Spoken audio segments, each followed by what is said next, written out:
নমস্কার সবাইকে।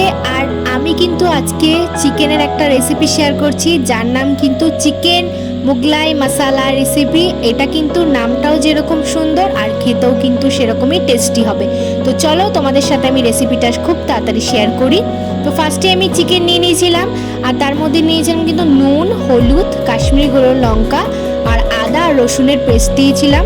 আর সাথে কিন্তু দিয়েছিলাম একটু সাদা তেল আর টক দই। ব্যাস এটাকে ভালো করে ম্যারিনেট করতে দিয়ে দেবো। এরপর কিন্তু একটা কড়াইতে দিয়ে দেবো সরু সরু করে কেটে রাখা পেঁয়াজ, আর সেটাকে কিন্তু আমি বেরেস্তা বানাবো, একটু লাল লাল করে ভেজে নেব। এরপর কিন্তু আমাকে একটা মিক্সিং জারে এই বেরেস্তার সাথে নিয়ে নিতে হবে কাজু বাদাম কিছুটা, আর দিতে হবে টক দই, এটাকে পেস্ট করতে হবে।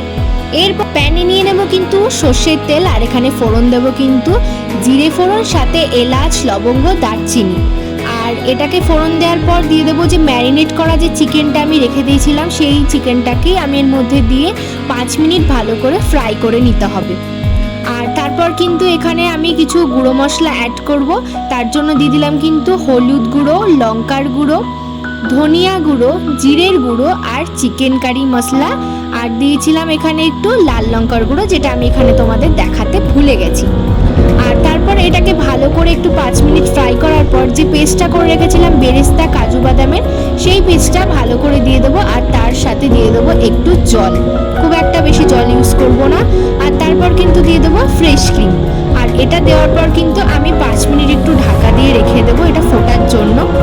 আর তারপর ঢাকনা উঁচু করে দিয়ে দেবো কিন্তু এখানে কাঁচা লঙ্কা, আর সাথে কিন্তু দেবো উপর থেকে গার্নিশিংয়ের জন্য ধনে পাতা কুচি।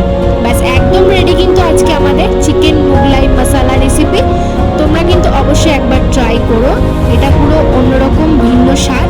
আর আমার